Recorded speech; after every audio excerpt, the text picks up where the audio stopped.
But what happens when the banks do well? Do we get it? Do we get any money back? No. It goes to the private fuckers that own the fucking bank. Nothing wrong with that. Okay, but here's the point.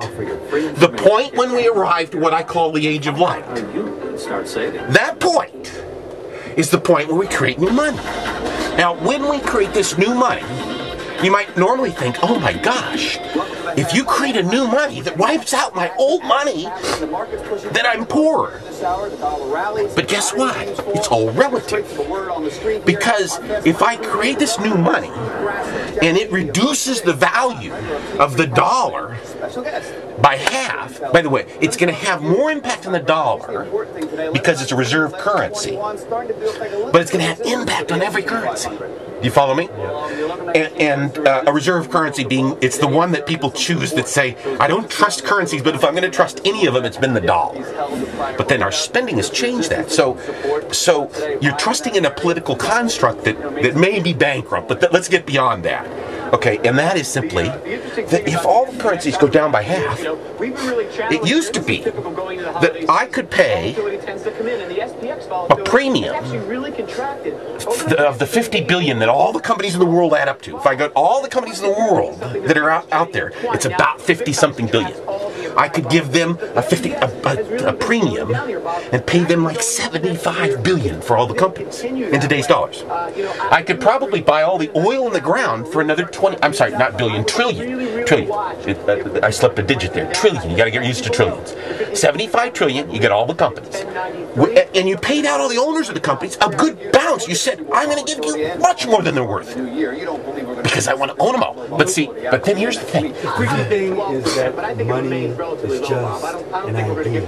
But that's the point. But it's an idea we can control. This is how you sell the plan. Being controlled. But here's how you sell the plan. Okay, so it's an idea, but it's a bad idea the way we practice it. But here's how you prove it. Okay, so now all those companies in the world that were 50 billion, when I created real money and I knocked it down by half, all the currency, it means in a real money terms, it's only going to cost me 37 and a half of 75 billion to buy everything out of print, because it's only worth 25 trillion right now in real money. So I give him a 12.5 trillion benefit extra.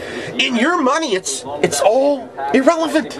You know what? Because if all the currencies go down, the only thing that changed was real money is stronger. But guess what? Real money is. It's people's freaking money. It's the money of the future. It's the time when we buy out the capitalism and make capitalism work for the people. And the people can buy out the capitalism of working class heroes. So, you follow what I'm saying? So, we have the power. In fact, we have the obligation to buy out the capitalism. Because what happens also, here's what happens when we wipe out all this money. You also freak out all the debt. See? The United States owns its GDP. Everybody's moving up to about 100% of their GDP, right? So we own about 100% of our output in debt, trillions, 12 trillion, whatever it is, and we're trying to raise that, okay? But guess what? In real money terms, we could discount all that debt in the world down by half, or maybe 75, because they'll get freaked out that their money has no value. Especially when we get the governments of the world to say, guess what? We own our gold. There's no tie for 30 years between gold and money. Every country on earth takes their priced up gold reserves and says, we're going to invest those. So now we take Fort Knox and we say, okay, the United States is going to take Fort Knox and donate it, or exchange, not donate it, exchange it for shares in our real money bank. Every reserve in the world exchanges their gold for equity, right? So we double the price of gold. We made the gold go up. They give it to us. Guess what? We buy back all the debt at 50 cents of the dollar, or whatever it's trading at. We buy it all back, make all those investors whole, or as whole as they're going to be, but we're buying it back with real money. But that's beside the point. So you follow what I'm saying? You know, I think the delirious. So now we do. About real money. Here's the next step. Can I tell you real money? Yeah. For me, real money is I gotta get to work. Oh, I'm sorry. I'm sorry, I didn't mean to keep you. Anyway, so that's the basic idea. But see, then the next thing we do is we do the same thing with gold. Well, who owns all the gold? A lot of poor nations own gold. Russia and China and Brazil and all the emerging nations. I mean, what I said gold. I meant oil. But I mean, they own gold too. But I meant oil. So what if we can monetize the oil in the ground? If we bought all the oil in the ground over all of the world and created our own monopoly. See, what if the people own the cartel? Where would the people be best served? We might be best served getting as much profit out of the oil as we can as fast as possible. What? Here's the thing. How do you develop alternative technologies and use capitalist principles? Is it cap and trade? No, it isn't. It's very simple. If we can live off the sun and we want to live off the sun, we take all the money when we double the price of oil and keep it at double or triple, whatever. And we take that money and it goes back to the consumer in guerrilla equity. That gives him his offset.